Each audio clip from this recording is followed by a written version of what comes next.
All right, I'm here with Michael Kim, CPA. Check out his YouTube channel. He's your resident Canadian tax expert. That's why we're talking with him today. And he's going to give us the four top strategies to pay less taxes in Canada. Thank you, Michael, for being here and educating us on taxes.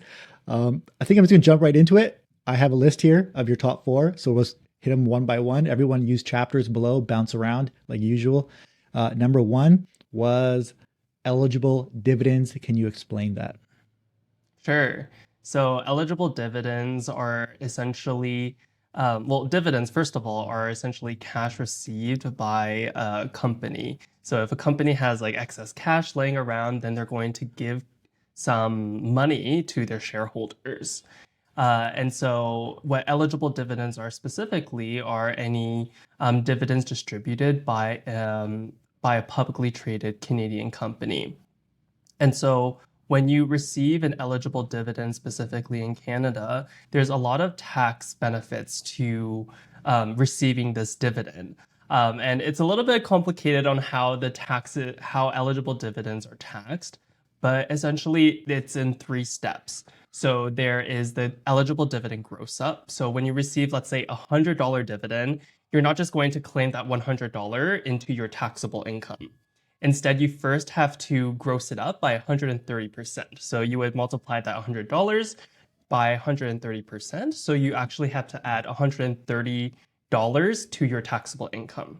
Now, this seems bad at first, and you're like, what? You're like, I'm paying more money than, what the actual dividend is. But the benefit really comes later when you're filing your taxes, then you're actually going to receive a dividend tax credit. So you receive a dividend tax credit based on the federal level as well as on the provincial level. And so if you actually calculate and reduce your dividend by the provincial and federal tax rate, it will actually be less than 100% that you're paying taxes on this dividend. So it becomes a very tax efficient way to essentially have income. Now, there's the strategy that I recently did on my YouTube channel that, the YouTube video did very well, where you can make about $60,000 to $70,000 in tax-free money on eligible dividends that you receive if you have no other source of income. And the reason why you're able to do that is because of the unique way that eligible dividends are taxed. So that's a really exciting way and interesting way to pay less taxes in Canada. That video is that the video do this to make 100K per year in Canada legally? Was it in that one? Yes, it was that That's one. that's a good video. There's two videos here that I'm referencing, guys. There's that one, and then there's also do this to pay less taxes in Canada in 2025. Top three strategies. You probably clicked this video because I put down top four strategies. I ripped off our buddy here, Michael, and took his title. But yeah, okay, so that's great. So that's eligible dividends. The number two you have here though is business income. I had Kyle from Passive Income Investor on a few weeks ago, probably as of airing of this. He gets a bit into that of more about how corporate, how you can like write off law stuff when you have a corporation.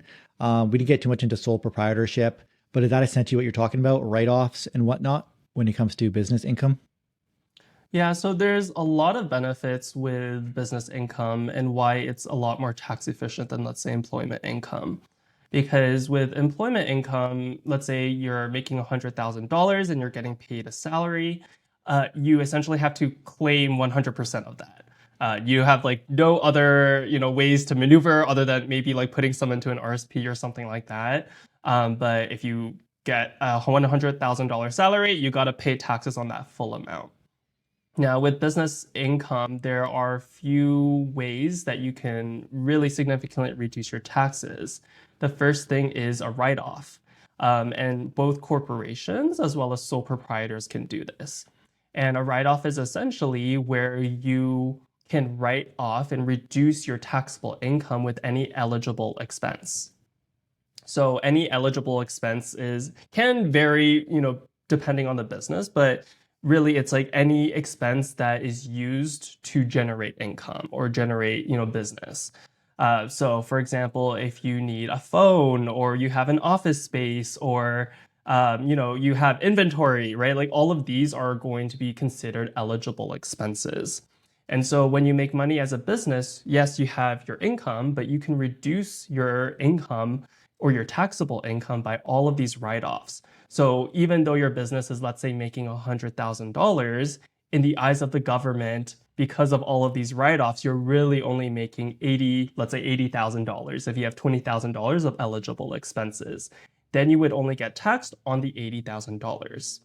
And so, as an employee, you might have to pay for these things anyways, right? You still have to pay for your phone bill. You still have to pay for your laptop. And then this is the reason why, business income can be a lot more effective because you're, paying for these things anyways. You might as well at least get a tax break there. You've probably seen videos on like Instagram, TikTok, all over YouTube where you'll have like a financial influencer and he'll be like, check out this Rolex. I'm in Hawaii. I'm inside of a Mercedes. Everything's a tax write-off because I'm making a video about it. Is that all bullshit? Like you can't, just because they're making a video and he has a Rolex on, he's in Hawaii and he's driving a Mercedes, he can write all that off because it's for a video? Or is that just really stretching it? Like, can you do that?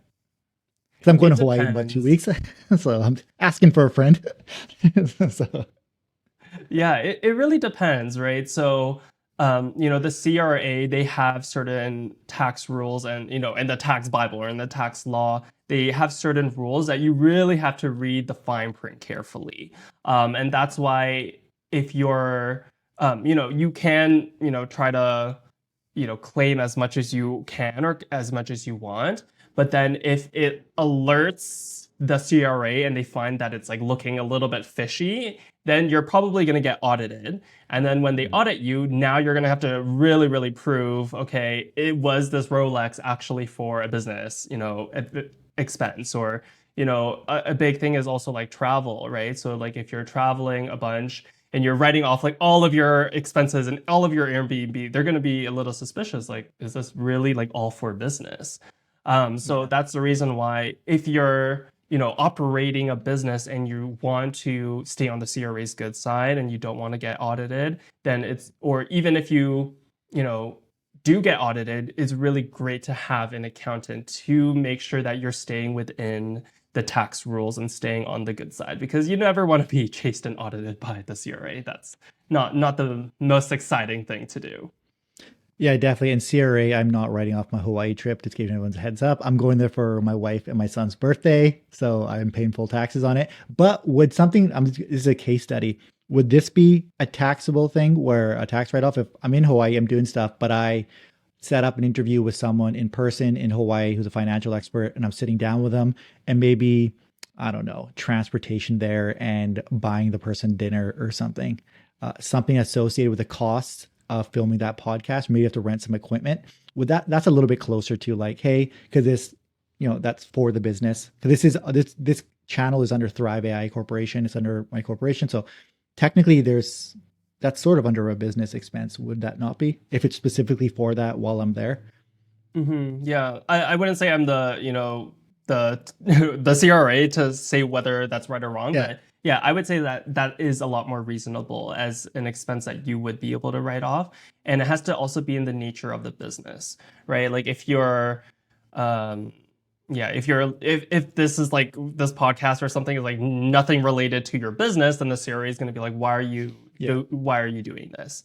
Yeah. Essentially. So if you can prove it and you have all of the receipts, you have the purpose, it's in the similar nature of the business, then that just gives you a higher more evidence when the CRA or if the CRA decides to audit you. Number three is the big one.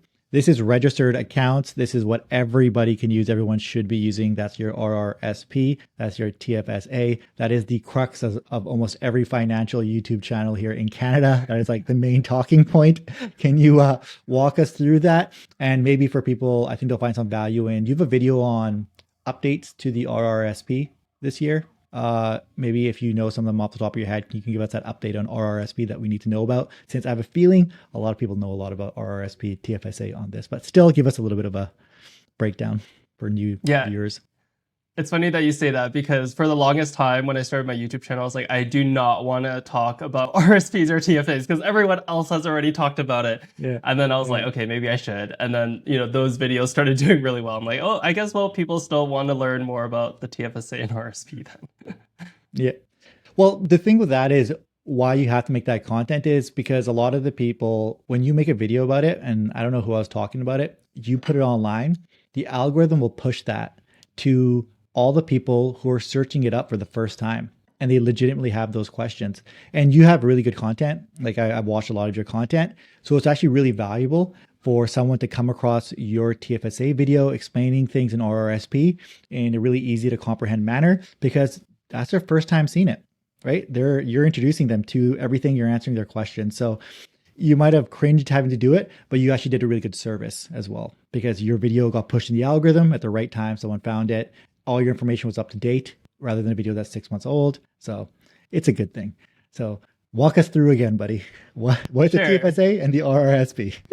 Sounds good. So, an analogy that I like to share for this is like planting a pot or planting seeds.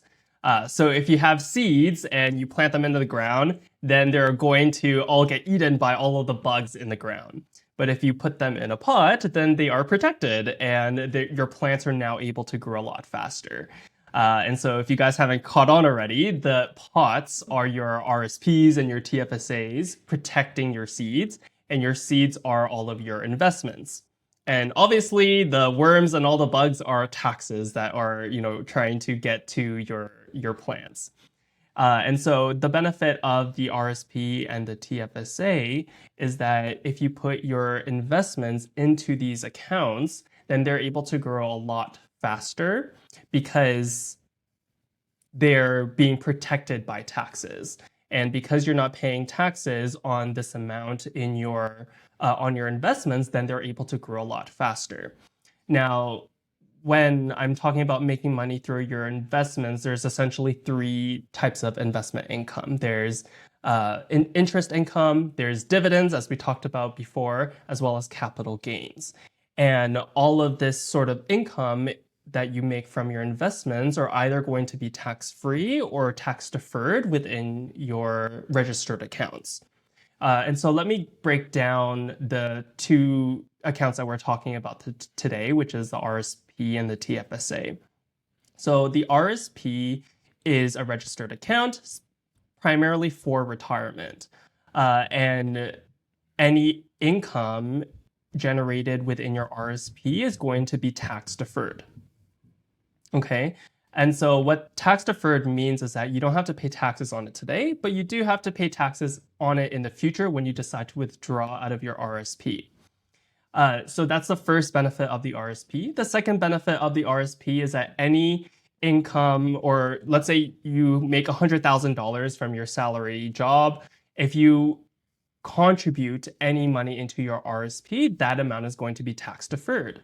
So you're able to reduce your taxable income. This is like one of the only ways that employees are able to reduce their taxable income, which is by contributing to their RSP. Typically, the RSP contribution room is about 18% of your gross income, with a max of about 22 or 23,000 per year. So, for example, let's say your marginal tax rate is let's say 40%, and you contribute $10,000 into your RSP. That means you would be able to save $4,000 in taxes right away. So it is a really great way in order to start saving up for retirement and these more like longer term goals, because you don't have to pay any taxes on that amount. Some changes to the RSP, I believe in 2025, is that they actually increased the, I believe it's called First Home Savings Plan or something like that. FHSA, yeah. Not the FHSA, so it's essentially a plan where you can take out, before it was only $30,000 or $40,000 that you can take out of your RSP, but now they actually increased it to $60,000. So now typically, if you withdraw out of your RSP, you are taxed immediately on that amount, and then you also lose your RSP contribution room. But now you could actually take out $60,000 for to buy or like, to put a down payment on your first home. So if you have $60,000 and you have a partner that also does the same thing, that is $120,000, which is a pretty good amount. And I mean the basic amount that you need to have for a down payment nowadays in Canada. So Still can't get a home in Canada though. Still not enough for a down payment for a home in Canada. Like I live in Vancouver. I'm not sure. Where are you based out of? in Toronto, so not much better. Okay. So you want to get like a $1.2 million home. That's a fixer upper, by the way. They're fixer uppers for $1.2 million. You need hundreds of thousands of dollars for a down payment. It's pretty brutal now. But yeah, still it helps for condo for sure. For Yes. condominium and stuff. Yeah, for sure. Let's talk a bit about that. Oh, did you finish saying what you're saying there? Or I was going to actually talk about how to utilize your RRSP effectively. Because one thing I always sort of mention to people is if you're lower income, focus on maxing out your TFSA over your RRSP. Because I use my RRSP just as a way to pay less taxes. Like that's what I'm trying to lower my tax rate. But like if anyone's under, what amount would you say they need to be under to focus on TFSA? How much money you should be making? Where you should start prioritizing your RRSP, in your personal opinion? Yeah. So that's a great question because with your RSP, you have a limited contribution room. You only get 18% of the income that you get per year. And the good thing is that you can actually carry forward that amount into the future indefinitely. So if you don't use up that contribution room this year, you can just carry that forward into the future years. And so let's say if you're only making $50,000, you're only going to be in, let's say, a very low tax rate. Let's say your tax rate is going to be like 30%. And so if you, let's say, contribute $10,000 into your RSP at a 30% tax rate, you're probably not going to be using it to its most biggest value. You're only going to be saving, few $100 or something like that. But let's say if you're now, you get a few promotions, you're doing really well in your career, and let's say you're making $200,000 or $300,000 per year. Now you're going to be at a much higher tax rate of, let's say, 40 or even closer to 50% in taxes. And so when you contribute money into your RSP at that point, that's really when you're going to be making the best use out of it. And so, when should someone decide whether they should prioritize the TFSA or RSP? It really depends on your financial situation. And, as well as your financial goals. There isn't like a clear benchmark where like, hey, if you're making 70, then you start contribute to your RSP. It really has to be based on your financial goals. For example, like one of my clients, she's a lawyer and she's making, $150,000 per year. But she's like, hey, I'm planning to quit my job and do something else that doesn't make as much money. And so in this case, we're like, okay, let's max out your RSPs because you're not going to be making this much for a very long time. So in that case, it's like, okay, we gotta, take advantage of your high income and the RSP room that you have. But then there are other clients that are in the opposite, where they're like, hey, actually, I'm expecting a really big promotion in the next few years, making, $50,000 more. So then in that case, it's like, okay, maybe let's not contribute to our RSP now and then save it for a year when you are making a lot more money. So it really, really depends on the person's financial situation for sure. Those are both really great use cases, actually. That's exactly how it should be used. Yeah, I think for me, if you're a new investor, you're making under 50,000 and you have limited funds, start with your TFSA. Do you think that's pretty safe advice? Just if you have $10,000 a year, you're making under 50,000, just max out your TFSA. And then more than that, start thinking about other stuff. All right, cool. So that's your update on the RRSP for this year. You can take out more without the tax penalty for your first-time home buyers. That's the major one for your RRSP this year. They increased it to 60,000. Was that the biggest update? Yeah, that was the biggest update. They did change like the total cutoff, but I believe it's just like aligned with inflation, so it wasn't that big of a change.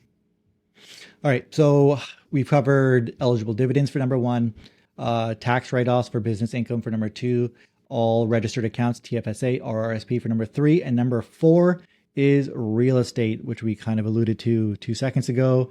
How can you pay less taxes because of real estate in Canada? Yeah. So real estate is a very tax efficient vehicle. And there are a few reasons for this. The easiest and the first main reason is through the primary residence exemption, which a lot of people may have heard of this, where if you essentially have your primary residence, which is the home that you primarily live in, when you sell that place, typically when you're selling investments or real estate, you would have to pay 50% in capital gains. But in this case, because of the primary residency exemption, you would only have to, you don't have to pay any taxes on it. So it's really just tax-free money, which is really, really powerful, especially in Canada, especially for the older, generation, like, my Hmm. parents, Hmm. because they bought a house at like, $200,000 or $100,000. Now these houses are worth millions of dollars. So when they sell these places, they are essentially getting that entirely tax free. So this is, one of the main reasons why, especially in Canada, like so there's so many millionaire real estate people just because they invested in a house that was super cheap and they just held on to that house for all of these years. Yeah, that's my situation. Bought a house super cheap and I've held on to it for all these years. Um, how old are you, if you don't mind me asking? Because you look really young. Are you really young? I'm Like, 28. okay, so you're a young man. I'm 39. How do you feel about everything with the housing? I think about this sometimes for people your age, who I'm not sure if you own a home or what's going on with you, but I would be feeling a little bit, I don't want to say hopeless, but really discouraged if I was in my 20s because you're successful too. You're a CPA. You do great content, but I just off your content, I know you're a successful guy. So I go, even if you're successful, I feel like people who are making good income are kind of scratching their heads going, how do I get into the housing market? Because, like I said, yeah, fixer upper, you still have to put down $400,000 for a 1.2 million, $1.3 million home. It's ridiculous. And you got a mortgage of 5,000 a month. Maybe you can rent out a suite, but then that's not including property tax, utilities, things break, your expenses are through the roof. I can manage it because I got a house years ago for basically less than the price of a condo. And now it's way inflated and, it's fully paid off and everything. So, like, the cost of living is so low for me at the moment where, once you have that, you can expand off that really easily. But if I was starting now, I don't know what I'd do. In making good money, I don't know what I'd do. Like, how do you feel about everything? I just want to know how you feel about everything. Do you have solutions to this? Do you have advice for people your age who are trying to build wealth, who have wealth and just feel stuck? Hmm. Yeah, well, for me, I try to be an optimist as much as I can. I think a lot of people they focus on, oh my God, like things are so unfair, like it's hopeless. I'll never be able to buy a house. Might as well just like travel and like not even try to save or Oh, invest or do anything, right? So I'm like, okay, maybe that's not the best approach. And so, sure, yeah, like there is a big real estate problem and like a real estate problem where it's very, very expensive in Canada, or especially in places like Toronto as well as Vancouver. But there are also, we live in a time that also has a lot of opportunities as well, right?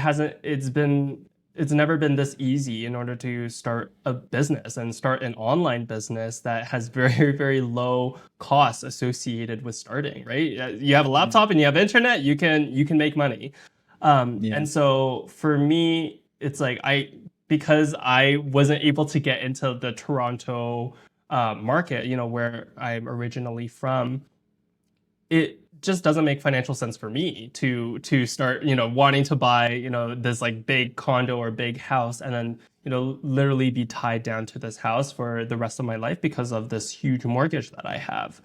And so for me, I'm like, okay, well, like, I have the ability to make money from anywhere in the world.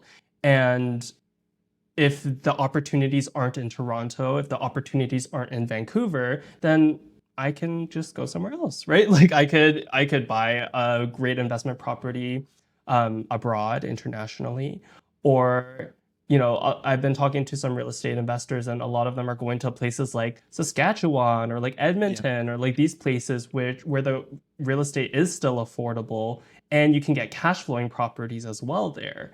And so it's like, sure, things are difficult, or sometimes times are difficult, but there's still opportunities in any market. You just have to have an open mind and structure your finances accordingly so that you can take advantage of these opportunities. Yeah, I agree with you there. One of the main benefits of me having this channel is I get to meet a lot of cool people, like viewers, and I get emails, and one of them develops real estate. And we just had a chat one time, like we said, a meeting. I'm like, hey, let's talk because I know investing. He knew real estate, so we were sort of sharing ideas, and that's what he did. He is another guy, Vancouver, Toronto, like one of the expensive cities, but he's investing in Edmonton, and he basically built two homes, like duplex type homes that are cash positive. They're cash flowing right off the get-go, which is crazy to think about. And I was like, "Oh, okay." So that was something to think about. It's like if I was a younger person, just move. If you want to get a house, like move if you really want to. But if you don't want to move, keep renting and buy a rental, like create a rental property in one of these other provinces and have a cash flowing asset as well, or just keep dumping your money to the S&P 500 and make millions that way. There's actually a bunch of options. And you ever heard of the guy named Rami Sethi? He's like this brown guy, this Indian guy in the States who's always like, live rich now. You don't have to suffer and you can live the life you want. He has a pretty good message. It's just like, don't live impoverished all the time. Like just know what you like and spend money on that, but then save everywhere else and just don't. And he's kind of against buying a home. He's all about renting, because there's way less stress. You don't have all this overhead, all this stuff, and then just dumping your money into the capital markets because it appreciates higher than real estate. And then just going on the trips, going on vacations, and doing all that kind of stuff. And if you do buy a rental property and have it be cash positive, and then you have another cash flowing asset, right? You don't have a liability. So there's a lot of people sort of preaching that, but I guess talking to you, I'd go if I was a young person, either move to a different province and live cheap and buy a house, or keep renting and buy a cash flowing asset in like Edmonton or something. Like do what the other guy who told me and build something, and keep investing in the S&P 500. So I guess there is hope. It's fine. Yes, Everyone will be okay. there is hope. You just got to have an open mind and, structure your finances accordingly so that you can take advantage of those opportunities. Let's talk about that a little bit because you are an accountant. I'm kind of interested to hear about how do you do the basics for financial management? Because there's a lot of basements like you don't get into debt, you don't use your credit cards, you have an emergency fund, you invest routinely into the stock market like probably a simple ETF or something. You probably maybe even do dollar cost averaging. You max out your TFSA. Am I hitting all the nails in the head of what you do, Pretty essentially? much, yeah, yeah. The fundamental basics, like don't go into credit card debt. Like, Yeah. Well, that's all it is, though, right? Those fundamentals will make you a millionaire if you do them for long enough, rinse and repeat, and that's all it takes. Do you have things though you like splurging on? Like, hey, you know how to save, you know how to not be in debt, but other things you tell yourself, I like this, I'll spend some money on this. Are there things that you personally like? for sure, Or you'll yeah. throw some money? I would, I used to be a big saver where I was like, didn't want to spend money and I had so much guilt when it came to spending money. But, over the years, I kind of had to teach myself to be like, okay, you got to enjoy life a little bit too. Yeah. uh, and for me, my splurge is always going to be traveling. I do a lot of traveling. I'm actually a digital nomad, so I travel for most of the year actually. Since I started traveling full time, kind of around in 2023 or 2024, around that time. So I've been traveling all throughout like Mexico, Southeast Asia, Eastern Asia as well. And then now I'm currently in South America. So I've been traveling South America for the past like 4 months, and I'm currently in Medellin, Colombia now. Whoa, wait, Medellin, that's not Medellin, is it? Or Medellin, that's the same thing? Is that where all the cartels and stuff were? That's where Pablo Escobar, am I right about that? Yes, yes, you are right. But apparently they cleaned it up very well. So it's actually a Sure, very buddy. big digital nomad hub. I bet. all these digital guys having fun over there. You're the second digital nomad that I've had on here. I had Mark Farfan on. He's also a guy with an investment channel. Same thing. Okay. He's a little older than you, but same thing. Travels all around the world all year. Has his laptop. Does YouTube videos while he's traveling. Does a bunch of other stuff, but he works from his laptop, and that's pretty awesome. That's a pretty yeah, that's pretty cool actually. Yeah, and the technology's in the place now where you can easily do that. Just make sure you have decent Wi-Fi, right? That's all you really care Yeah. about. Yeah. My clients always make fun of me. They're like, each time I see you on your screen, like it's a different location, and like it's the same thing for my YouTube channel. I'm like, okay, well, this is my new Airbnb, completely new backdrop. This is what we're going with. Is that where you do? You just stay in different Airbnbs, hotels. You ever do hotels, or are they just too expensive? You just do Airbnb and go for extended stays. I'm a very big slow traveler. I don't like to travel. I just went on like a big Peru trip with one of my friends where we were like literally moving every other day. Where that's where we stayed in hotels, but that's like way too exhausting on a regular basis. So I typically Yeah. do like months stays, or I'm even staying here for a few months. So I typically do like month Airbnbs. You typically get like a monthly discount, so I like the monthly discounts. I want to weave this a little bit back to investing here. What is your investment thesis? How do you invest? Are you an ETF guy? Do you buy single stocks? You want to name a few? Like just talk us through that. What your Mhm. portfolio looks like roughly. Yeah. So when it comes to investing, my philosophy with investing is that it's only one piece of the personal finance puzzle, right? It's, if Warren Buffett had, $100 and he invested at, Warren Buffett, the best investor in the world, he has about an average of 20% return per year. And I did the calculations in one of my YouTube videos, but essentially over 30 years, he would only have about, close to $20,000 Warren Buffett. And so that Mhm. means it's like, wow, even Warren Buffett would only have $20,000 if he only had $100. And so this really goes to show the importance of, the fundamentals of, knowing how to save money, knowing how to make money so that you have more money to invest. So I just want to say that before, getting into my investing strategy, where, you know, I typically have two investing strategies. The first strategy that I have is my passive investments. So this is where typically this is about 50 to 60% of my portfolio in passive investments, where I'm buying low cost ETFs, and it's a very stable and safe secure. I'm just dollar cost averaging into the stock market. And it is a very basic ETFs like VOO, some real estates. I do some in Canada, some in the US as well. And this is just my very safe and secure ETF, passive investing strategy. And the reason why I really enjoy passive investing is because it gives me more time to focus on the things that will actually make me more money, right? Like working on my business, or like, creating YouTube videos. Like this is what's really going to make a difference in the long run. But in the meantime, I'm just going to park my money into some, very stable ETFs. So this is what I do for 50% of, 50 to 60% of my portfolio. I'm also a relatively big options trader as well. So I Mm. and typically very risk adverse. And so I actually hired a investing coach to learn stock options from, because I'm like, oh, I heard that this is really good for passive income, or, to get some cash flow. Mhm. So I do stock option strategy with about 40% of my portfolio. And I only do cash secured puts as well as cash secured calls.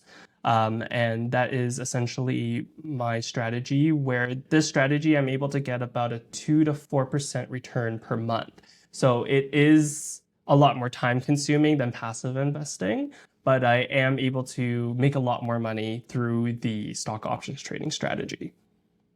What do you think about covered call ETFs and just having them do it for you for basically, yeah, instead of puts, just the calls?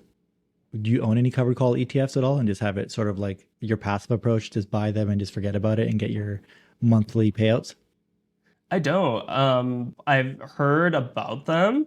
I think actually from your podcast, I think one of your guests was talking about the cash secured put. Adriano. Yeah, Yeah. well, I've had a couple on probably now, but I had Adriano from Passive Income Investing on, and he sort of, I don't know, he brainwashed me or something. He did some voodoo on me. I don't know. He's from Yeah. Montreal. He did some Okay. Montreal voodoo on me. Something happened to me, but I was like, wait a second, this is crazy. I didn't do any of this, and I had an emergency fund of like $100,000.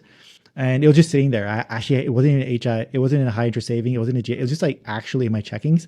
I was like, oh, I should do something with this. I was like, you want to make a good YouTube series? If I just see what I can do using covered call ETFs and how much money I can squeeze out of this monthly, right? So now I've taken it from $1,000 a month. It's at 2,000, and now I'm having fun with it. And I'm building up an emergency fund on the side now. So I now have a secondary emergency fund that's just going to get built up to the same amount. So I'm like, wait a second, and all my TFSAs, all my RRSPs, my corporate accounts, all that stuff is just loaded with passive investments and really Yeah. stable, like solid stocks. I'm good. Like I'm fine. I could completely lose this and I'm okay, but I'm not gonna. But now I've in the last week or so, I've changed my tone. I said, I'm going to get this thing to $10,000 a month payouts just using covered call ETFs, using like Harvest High Income ETFs, Bitcoin ETFs. I'm going to crank this thing up. I'm going to feed into it, keep buying back into it, take excess money I got laying around, shove it into this. I'm like you, someone who has a very hard time buying things for myself. Like I'm really, really hard. Just because I know what it feels like to have no money. I know what it feels like to work hard to get all that money. So I think when you have that mindset, it's very hard to buy things for you that don't have a return on them other than just Hmm. immediate enjoyment, right? So I'm kind of using this as because I do get enjoyment doing this. I have a lot of fun doing this. I'm just throwing money into this thing now too. Like any extra income I have laying around that maybe I'd spend on something frivolous, I'm just gonna keep buying these. They're in non-registered accounts, so I'm getting taxed heavily on all of this stuff. So I'm just gonna build that up to like $10,000 dividends. It's a new YouTube series on my channel. Every month I give an update, and that number should just get tick higher and higher and higher until I hit 10,000 a month. And then I don't know what I'll do with it. I don't know. Maybe just stop working altogether, do something. But that's just what I'm going to have there. That's why I was asking you about it because it's sort of what you're doing. And when I talked to Adriano about it, he's like, you could do what you're doing, but he's like, I kind of want to relax. I don't want to be stressed out about doing calls and puts and stuff manually. Pay a little bit of interest, have someone else do it for you, and that's essentially what it is, really. So, like, I guess you haven't done too much research on that, right? Yeah. No, I haven't. Yeah, and I think important thing to like for listeners to think about is like how I see investing is really like a skill. And I use a lot of analogies as well. So it's like a skill when it comes to swimming, right? If you're a beginner swimmer and you go into the water, then that's very risky. But if you learn how to swim and you start swimming and you jump into the ocean or the pool, then you're going to know how to swim fine. And it's the same thing with when it comes to investing. Like the reason why, you and I might be able to do things like covered calls, ETFs, and like stock options and all of these things is because, our skill level, we spent probably a lot of time and energy to get to that skill level. And so I think it's important to think about investing as a building block of skills where passive investing is really the first and most easiest way to get started with investing. Once you do that, then that's when you can upgrade and maybe spend more time to learn about, hey, what are, cover call ETFs or what are cash secured puts or calls, and then trying it out and see, not with all of your money, with, a portion of your money, just like what you're doing and experimenting and, trying to, use this and use this new skill in order to build wealth. Okay, I'm going to add to that because I want to add a disclaimer to everything I'm saying because I had some comments on my videos being like, hey, because I used my emergency fund initially just to like test all this out. People be like, hey, so is this a good alternative to my GIC and high interest savings? And my immediate reaction is no, do not do this. Do not do this. And please do not do and or copy anything I'm doing in that video series because it is completely a split test. I have an advertising background and I have an advertising background in capital markets, right? So that's why I know so much about investing and all that stuff because I worked directly with publicly traded companies for years. So my brain is hardwired for all this stuff at this point. It's like breathing at this point. So like that's why I can do this. Secondly, I'm doing this knowing I could lose the money and I'm okay with it. I'm doing this building up a secondary emergency fund and I'm doing this with a quite substantial passive ETF portfolio that if I don't touch it, I have a more than happy retirement. I have all these fundamentals in place before I even thought about this, where now I could do this and I can completely screw this up and I could still have a nice retirement, still have a bunch of emergency funds, still have a bunch of income generating for my own business. It's like, I have like a million things lined up. That is why I'm doing this, or else I would never attempted this in 1,000 years. And then I also have an extra incentive for anyone watching to create intriguing content that's high risk for the YouTube channel that you guys will just like watching. So for that video series, do not do anything I'm doing. Purely watch it for entertainment purposes to see, does he lose his money? Does he make his money? Does he get, that's it. But do not do what I'm doing, because my stuff I'm doing only works for my particular crazy unique situation. Get that out of the way. We have that on tape. So now we have that, and I've said it. I've done it. So that's how I feel about that, at least. But guys like Adriano, he has a more conservative, a really good approach to it. He has a covered call ETF portfolio. It's almost set up like how you would set up a standard like 3-4 ETF portfolio like me. You're like, you have VOO or VFV as your foundational ETF. He has HYLD from Hamilton ETF, which is the same thing, tracks the S&P 500, except it's just a covered call ETF. So it's still the underlying assets are the same. So it still appreciates pretty well over time, except maybe not the same. He said it has the same appreciation over time as like VOO or VFV if you keep buying back into it. But even if it doesn't, he doesn't have to deal with the fact that he has to turn it over. When you retire, you have to sell it all and turn it into high income shares or whatever you want to do. He never has to sell. He can just turn off his drip and start collecting his dividends. So there's that, and he's like, and that's a large reason why he's doing it is for retirement. And so he doesn't have to think about in retirement, I got to transfer or transition my portfolio into an income generating portfolio. He never has to do that. He just has to turn off all the drips. That's all he has to do. And now he's generating income. And that's sort of what sold me on it. I think that's where the magic started happening, where I was like, ooh, that'd be nice if I had like a non-registered account where I won't be too stressed out about it. It's separate from my other account, where I kind of have something that's on its drip. And if something ever happens and I'm like, I need cash now, maybe all my income sources drop off. I go, screw NAV erosion. I turn off all the drips and I start paying myself to stay afloat or something, like there's that there. So it's almost like a secondary safety net on top of the emergency fund. Yeah. I don't know what I think what's really great is just like, I think the, important thing is like, what's going to give you the greatest return over your time? Yeah. Right. Yeah. Like if you're going to spend hours, trying to do day trading and, do all of these like fancy, stock picking, and then you don't make any money, or you make like, a few $100, and then, okay, it's probably not worth your time. You can probably, start a business or, get a promotion at your career, right? Like do something that is going to give you the greatest return for your time. And that's going to be different for everyone, right? Like sometimes stocks and these things come really easy to people, and sometimes like that's the last thing that they want to do on like when they're on their free time. So it's really, if you want to build wealth, it's really about finding like, okay, what's going to be the greatest value for your greatest return for your time. I feel like day trading might be one of the dumbest things you can do for most people. I feel like even if you're good at it, you still suck. Like it's not a good strategy for actual income generation or long-term income generation. And it just, in the end, you end up with burnout anyways. Like you might have a good couple months, but you're going to get burnt out regardless. So you can't sustain it. And profits are made through sustained income, not like these impulsive gains. So like, I just feel like that's an overall bad strategy. I think what you talked about earlier was the best. It's like have an income source outside of investing. That's where you're going to generate the most income, is getting promotions, becoming an entrepreneur. What you're doing, you're probably onboarding your clientele through the accounting side while you're traveling, and that's generating income. Then you use that income to buy the ETFs. It's like a funnel. That's what you're doing. And that grows your investments as fast as possible. So like the number one thing you can do to get rich off investing is make money outside of investing. Because Warren Buffett, like you mentioned, $100, 20% return after how many years? He has $20,000. Or you can just make a shit ton more getting promotions or building a business or something like that. One random thing I was thinking of doing, I don't know if we're going to do this or not, but I was thinking about doing a collaboration with, the team at Moomoo, the trading platform, Moomoo, those guys. Yeah. They're like based out of like Singapore or something. I don't know if I'm going to do this or not. We're just sort of like brainstorming ideas because I'm looking for like unique content ideas. I was thinking about doing a thing where I take $5,000 in their trading platform and I only do day trading and I only buy penny stocks and I do a video series on what not to do.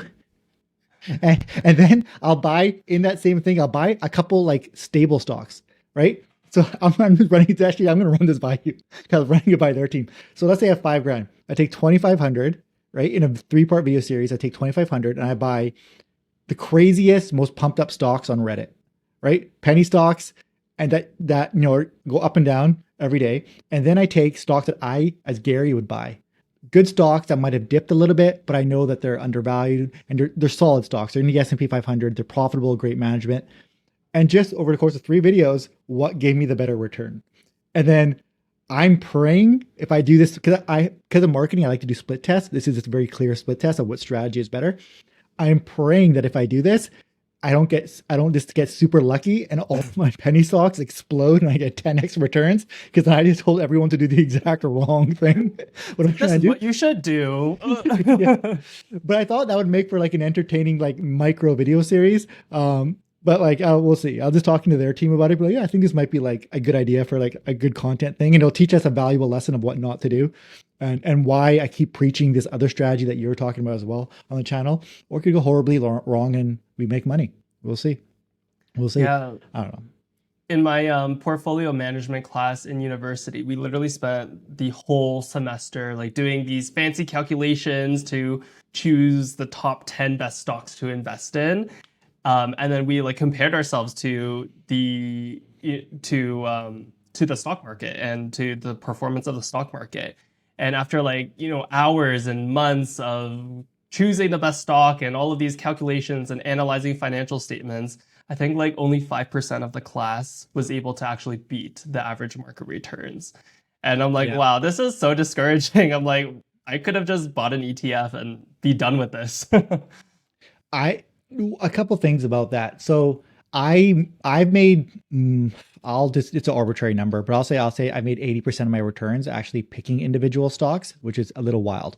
But I go 2 to 3 years before buying an individual stock, which means I am the opposite of day trading. I will wait for market crashes and stuff before I actually buy a stock. So I'll harbor money together. And then when something insane happens, then I buy. And that's how I get a massive return. And then I buy a Meta when it tanks. Then I buy a Google when it tanks. Then it 5Xs. It's like, I'm not even buying like a unicorn stock. I'm buying like an actual really good stock. But for some crazy reason, they drop like 10X. And then they go up 10X. It's like, but that happens every 2, 3, 4, 5 years. So you have to be so patient and just wait for those random opportunities. That's what I'm technically doing. And then dollar cost averaging into your ETFs and those stable ETFs all year long throughout all that. And like those 2 strategies in tangent are what have worked wonders typically for me. I don't know who someone else is doing. I was talking to someone else on the podcast and they're essentially doing the same thing where it's like, but that's not very sexy. It doesn't make for great content of like, I did this. It's like, oh no, how did you make money? I waited 5 years. Consistent action. Yeah. I dollar cost average into ETFs. And then I just waited 3 to 5 years for an opportunity to present itself in the market. It's like, oh, okay.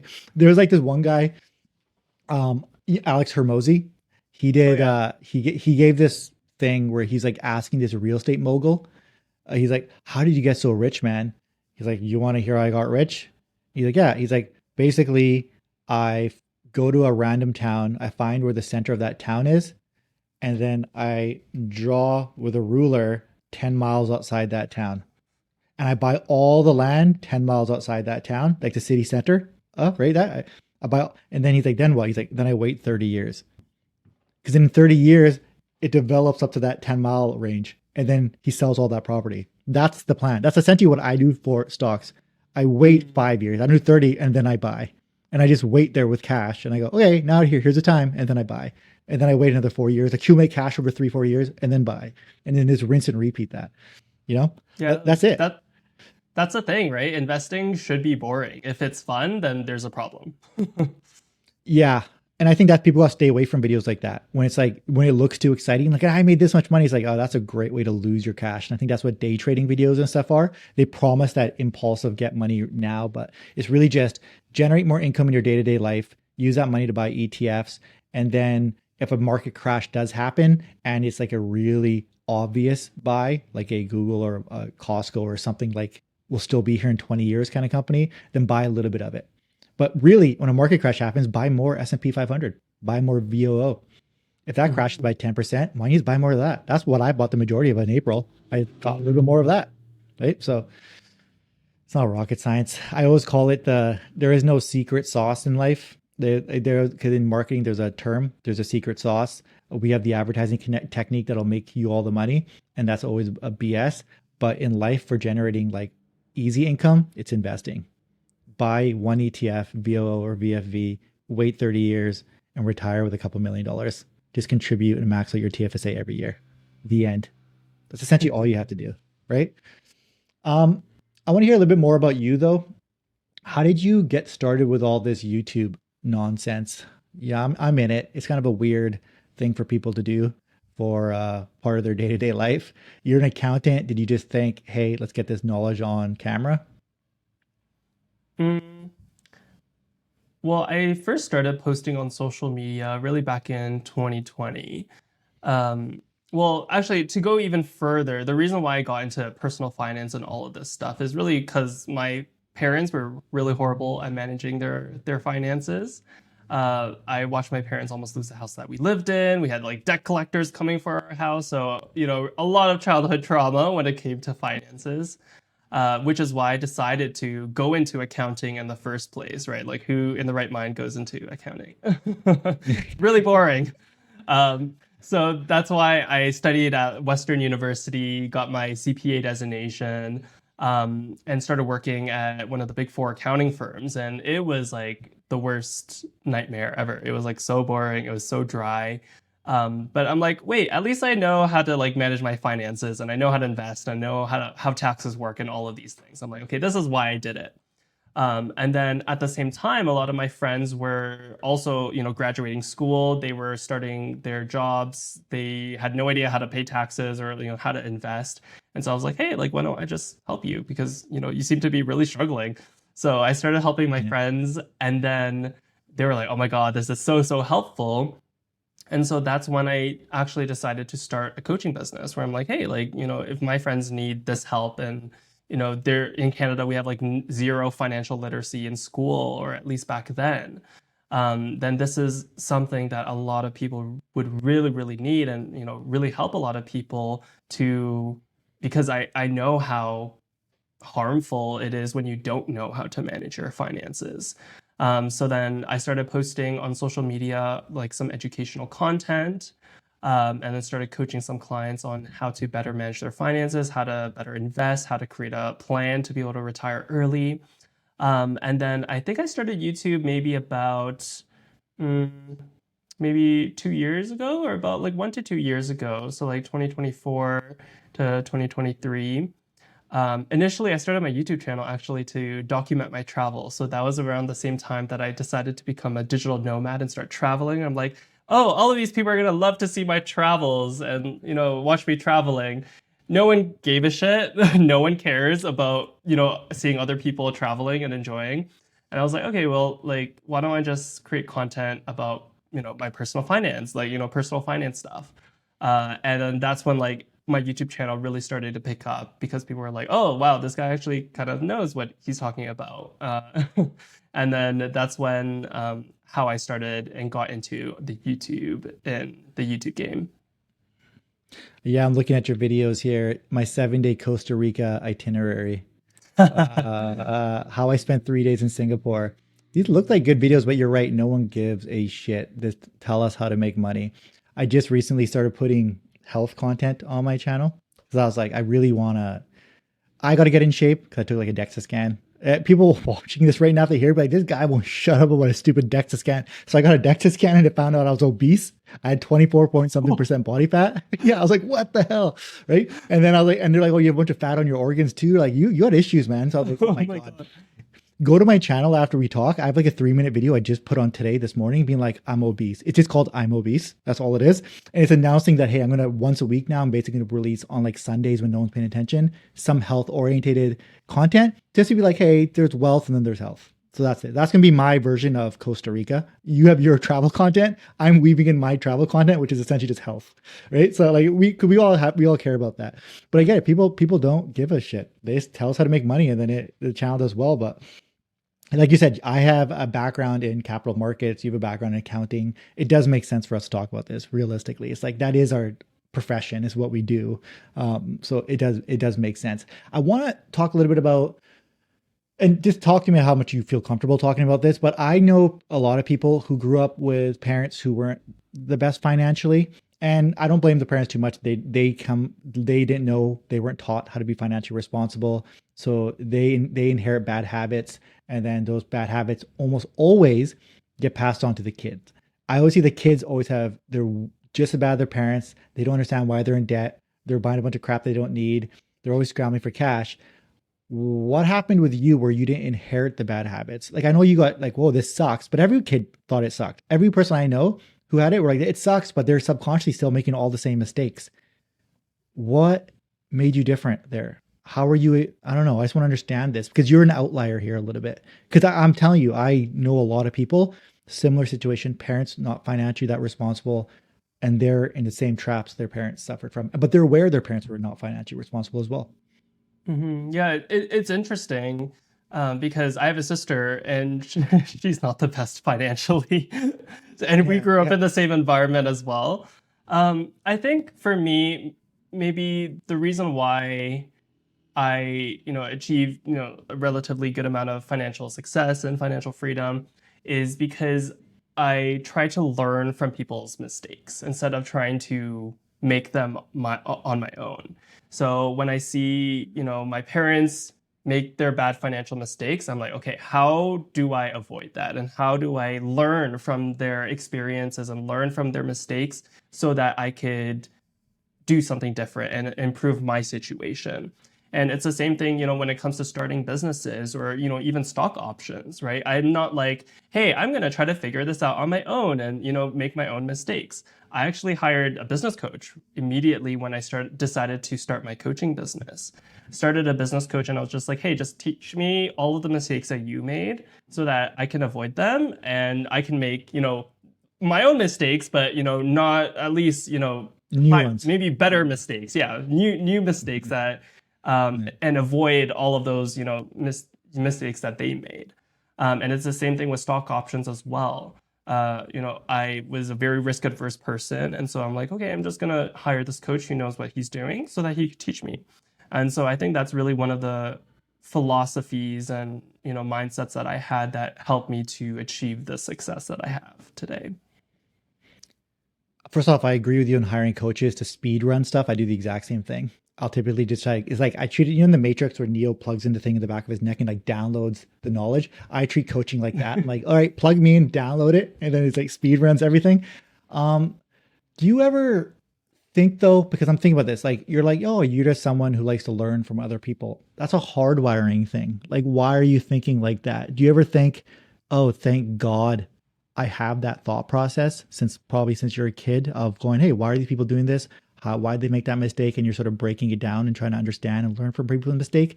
Because that's like, do you ever think about that? Going like, God damn, thank God I think like this. Because if you didn't think like that, you'd be in the same problem as everyone else. Because you wouldn't be cognizant of the fact that you have to break down why people do stuff in order to not fall into those same traps. Have you ever done reflection on that? I mean, like, thank God I think the way I think because it saved me from a lot of headaches. Like, ever? Well, I think initially as a kid, the reason why I thought this way probably didn't come from the healthiest place. It really, human nature is survival, to just be able to survive. And when we were losing the house, when we were dealing with all of these financial problems, it was like it truly felt like life and death. I'm like, oh my God, are we gonna be on the streets tomorrow? Like, what's gonna happen? Like, are we gonna have food? Mhm. And so it really became like survival when it came to, okay, I need to learn like why this is happening and then how to avoid it. And I think a lot of humans are wired to survive, but I think sometimes that wiring could end up not really serving you financially, right? So that was my response to like, okay, like why is this happening, and like how can we change this, and how can we improve this? But like for example, for my sister, and for a lot of my clients who also come from similar situations, it's more on the avoidance side of things. They're like, oh my god, this is happening, let's look the other way and like pretend this doesn't exist, because that's Yes. their survival response, right? To like, this is stressing me out, so let's just not focus on it. And so I think that is, really important to be aware of, like what is your survival response, and is this going to be serving you? And typically, when I have clients that are in that survival response, it's always about addressing like, okay, why do you think this way? Is this way of thinking serving you? And if it's not, how can we shift this? How can we look at that situation where you don't feel like you have to avoid it and look the other way? And instead we can, okay, how can we improve the situation instead? Yes, that's exactly what it is. That's what I've noticed. It's always that.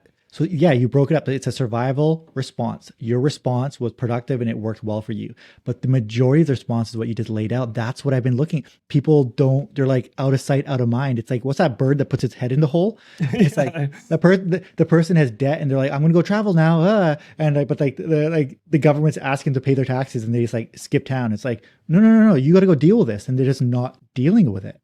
And it's like, I would just imagine so much stress you're carrying around, even if you're having fun, that's weighing there in the back of you. Mhm. You got to pay the piper at some point. It's like, you can't avoid it forever. So and I think it's a hard, I guess my response would be like, let's go tackle it, deal with this shit, rip it off like a band-aid so I can go live my life.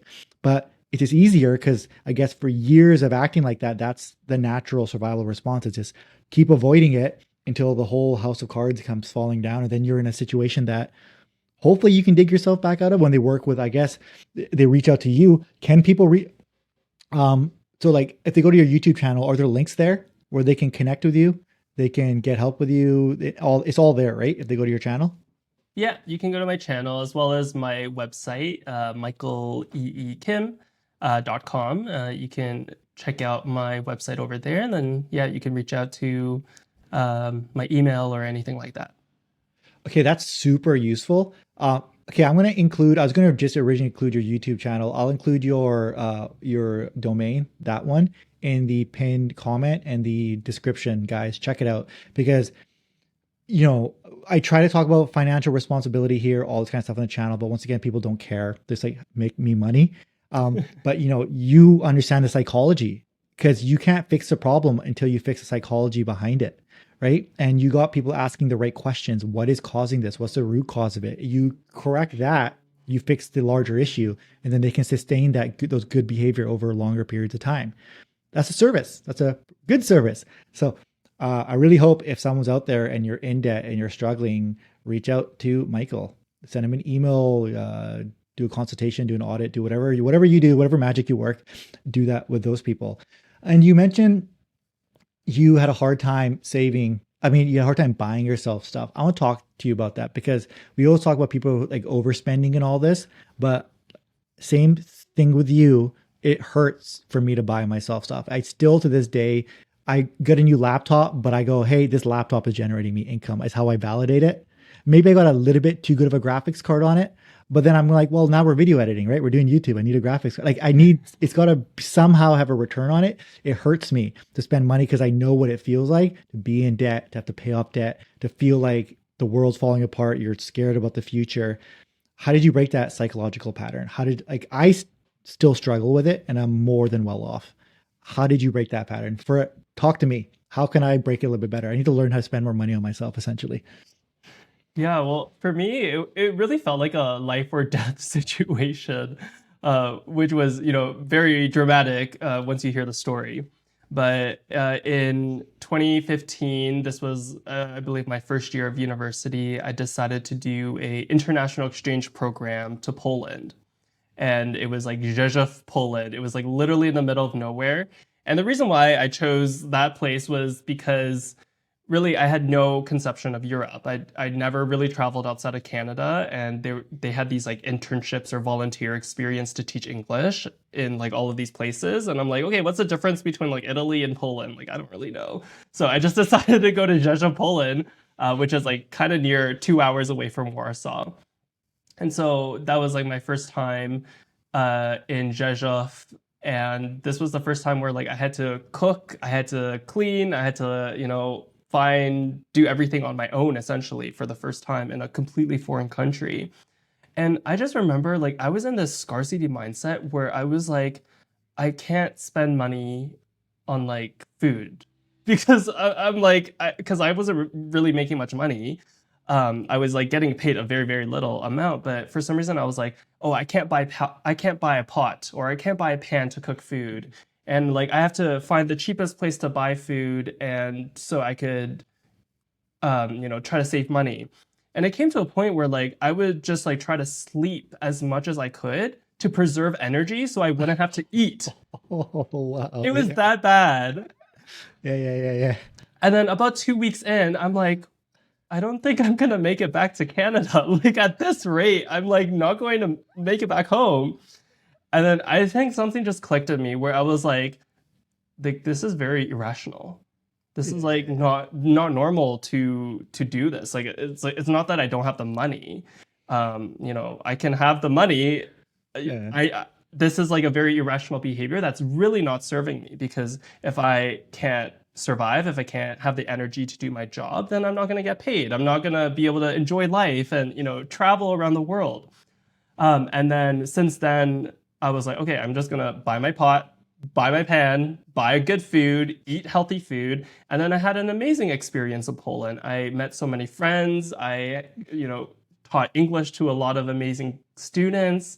And then I backpacked all across Eastern Europe for the first time, all on my own. And I'm like, okay, from this experience, it was like, okay, this is why you can't be too cheap. This is why you shouldn't like saving. It is a problem when you try to save too much money. Yeah, yeah, that's a lesson for me. I don't think I ever even would have broken the cycle if I never met my wife. 'Cause she likes spending money. She's not horrible with it, but she likes to spend a lot more than me. And then now I have kids. It's almost impossible not to spend money. And I maybe I found like a loophole. I spend money because I like spending it on my wife and kids. So it's like I mentioned like Hawaii. Like I would never book myself an extravagant vacation to Hawaii and do all this, but I'm like, oh, my kids, my wife will love it. To watch them They'll love smile and be happy and stuff. And like you want to do it. It's like it's forcing me to do this stuff now. So like that's sort of there. And the funny thing is when you like mentioned like slowing down your metabolism so you don't have to eat, you essentially became like a human tardigrade. It's that it's that creature that can survive in space and severely dehydrated because it shuts down its metabolism. Essentially just like goes into like whatever.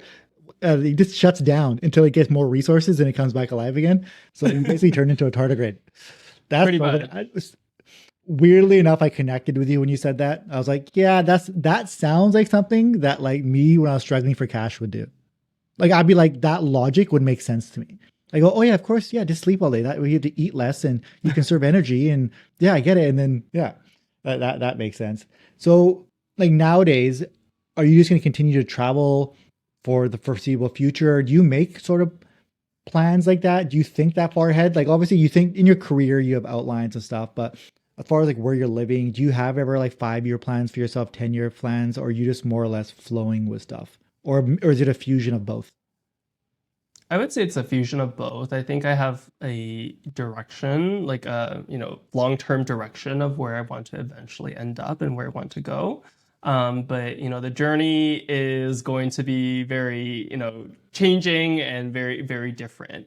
And for me, like I'm not sure if I see Canada as like the place that I want to settle in eventually and in the long run in the future. And so I'm kind of using the next like few years to explore the world. This is also something that I always wanted to do, to experience like what the world has to offer. And then once I see, okay, where is like a place where I see myself, where is a place that I really love, then start to create some roots in that specific place. So yeah, for the next few years, I'm kind of just traveling around the world. I typically like to have a few months ahead planned. So I'm in Medellin for a few months. I'll be going to Asia again later on in this year in the fall. Um, but the the main goal though really is building up the business. As we kind of talked about before, like if you don't have the income, if you don't have the money coming in, then that creates less opportunities when it comes to investing and as well as like things you can do in your life. And so really my goal for the next few years is building a very successful business that does give me that opportunity where, if I want to, buy a real estate in some, fancy expensive country, then I have that ability or opportunity to do so. Have there been, I know you probably don't like have like a place that you just like love and want to move to, but have there been a couple of times in your travels where you've thought to yourself, oh yeah, I could live here? Are there a couple places that stick out in your head where you go like this would be, I could do this? Yeah, yeah. There's quite a few places. Um, the first place that comes to mind is Malaysia. Malaysia actually wasn't even on the radar. I wasn't even planning to go. I was supposed to go to Vietnam and then I had visa issues and I'm like, okay, might as well go to Malaysia. So I ended up in Malaysia and I actually have some like mutual friends in there. And it's interesting because in Malaysia, there's a lot of like Indian and Chinese fusion because there's a lot of Chinese and Indian people there. And my background is Korean and Chinese. So my dad is Oh, you Korean and then my mom is Chinese. But my mom, she's actually from this small little island called Mauritius, which is in Africa. And in yeah. Mauritius, we also have a lot of, Chinese, Indian types of food. So when I went to Malaysia, I was like, oh my God, this is like what I grew up. This is like what my grandma, like food that my grandma would make. So I really, really love Malaysia. And from what I hear, I'm sure you know like Nomad Capitalist on YouTube. Do you know Hmm. him? No, nomad capitalist? Yeah, yeah. No, I don't. Let me take a Oh, look at him. okay. Yeah, he's a really big in the digital nomad space, and he essentially helps people create like tax efficient, set up tax efficient corporations or structures abroad internationally. And he's actually based in Malaysia. So from what I hear is that Malaysia is actually a very tax efficient country. If you want to, have let's say, a residence, some sort of residency there. So definitely Malaysia is on the radar. I only spent a few days or a few weeks in Malaysia, so I definitely would want to spend a few more. Typically, want to spend a few months at a place to see if this is going to be the right place to settle down in. So nomad capitalist is this middle-aged white guy here, Yeah, yeah. who's and he has 1 million subscribers. Yeah, that's crazy. I'll subscribe to him right now. I never even heard of this guy. I'm not really in the nomad culture, so I guess I wouldn't really know these things. For Malaysia, you said so. There's tons of you said Chinese, obviously Indians there in Malaysia. You said, and then what? Do you speak a second language Uh, or not broken? really. I speak a little, I can speak and understand Creole, but like that's not really an official language. So yeah, pretty much just English, What's unfortunately. Creole? What? Yeah, isn't that what country is Creole from? It's from Mauritius. It's like what they speak in like Haiti, and it's like kind of like Yeah. broken. It's similar to French. So yeah, it's very similar to French. It's like slang So of French. so without being even close to being politically correct, you're a Chinese, Korean, Canadian guy who speaks like a Jamaican, French, Jamaican, French guy, French black man. Because that's what Creole for me in movies has always been French speaking black guys. So you're a Chinese, Korean, Canadian who speaks like a French black guy. That's a combination there, bud. That's a combination. Yeah, quite unique. Well, yeah, that's crazy. Yeah, there's probably tons of Indians there too. Like my background is Indian. My parents are from a region called Punjab in Indian. So like Okay. in Canada, a lot of the brown people you see walking around in Canada are Punjabi because we're the ones who immigrate the most over here in Canada. A lot of us are in the UK as well. So like Punjabi. So you ever hear? Mhm. We're the ones who essentially like the ones that wear turbans are the Punjabis. They're Sikhs. So and a lot of them immigrated to. I'm assuming places like Mauritius came over to work probably similar to your mom's side to work and do stuff all over South Africa. A lot of Indians are there as well. A lot of them are in Fiji. all over. So I'm assuming, especially with Chinese too, everywhere, same Oh thing. yeah. So kind Yeah, of, my grandparents were like put on a boat and you settle where you land. yeah, yeah, yeah. So that's one. That's what I was asking. Like, if you, depending on how many languages you have in your pocket, it gives you like opportunity to live in a couple of other places a little bit easier. My brother-in-law is kind of not. He's not a digital nomad. He's just a nomad. So he just travels and he's been in Peru. He follows the waves and he'll go there and he'll just like learn the language when he's there. Yeah. Like he'll only speak whatever they have. I don't mind. This guy's got a brain for it because I thought he was just full of it. But then we were with people who only knew to speak Spanish one time, and he just busted out fluent Spanish. I was like, "What? You Wow. went away to go surf for like 4 months, and you come back and you're just like speaking it so good." He's like, "Well, that's all he would speak. He would never go into English because everyone was just speaking it, so it's just like stuck in his head." And that's what he's doing. So he's like traveling around, and his intention is just like acquiring languages and cultures, and he's just going around and doing that, which is like crazy, which kind of gives him like a weird skill of like being able to weave between cultures and like get along with people and stuff. And I think that's pretty cool. I think he's like the same age as you, like 28 or something. But he just like, Yeah. for his primary goal is like following the tides, the surf, and like doing all that kind of stuff, which is pretty cool, right? Um, that's pretty neat. So like, what kind of stuff do you have for the channel? Like, what kind of stuff could I be looking up for on your stuff? Let's go back to your channel here right now. Because a lot of your stuff is you give some tax advice, but do you have anything sort of like different coming up? And what's your upload schedule look like recent for the next little Mhm. bit? Yeah, so typically I post once a week unless I'm having a bad week. Um, and the topics that I'll be more so focused on, there's a shift of my content and schedule. So I think initially my content, first it was like all the travel content, then it became like really focused on investing and taxes. But now I'm trying to do a lens that's more about how people and how Canadians can retire early. Yeah. I really want to help people have a lot more financial freedom and to create a plan to be like, hey, I know that I'll be okay, and I know that I'll be able to retire in my 40s or in my 50s. And so there's going to be a lot more like early retirement content on like how Canadians can be able to retire early, but then also still enjoy life, right? Like I'm not the type of person that's like, hey, you have to restrict yourself, you have to, you know, like eat beans and like starve yourself, right? Yeah. So I that will be the content that's coming up onto on my channel. A couple things. I'll talk a little bit about retiring early or retirement in general in a second here. I saw your thumbnails, your last couple. The CRA is watching you. CRA is watching FS. I know where you got those thumbnails from. There's this one guy who has the exact. Yeah, I know where he got it from. Yeah, yeah, I want to say I know where you got those from. I was like, oh, I know what you're doing, buddy. Also for retiring, one thing I always hear on the channel, and it's and I won't keep you for too much longer. I appreciate you coming on here and giving me your time. And I know you got some cartel things you got to work on here in oh yeah. sure you're accounting, buddy. I know you really have to, right? But one thing I was here about, and I decided to reach out to someone, and he's gonna be on the podcast. Is people feel if they invest start too late that they're screwed.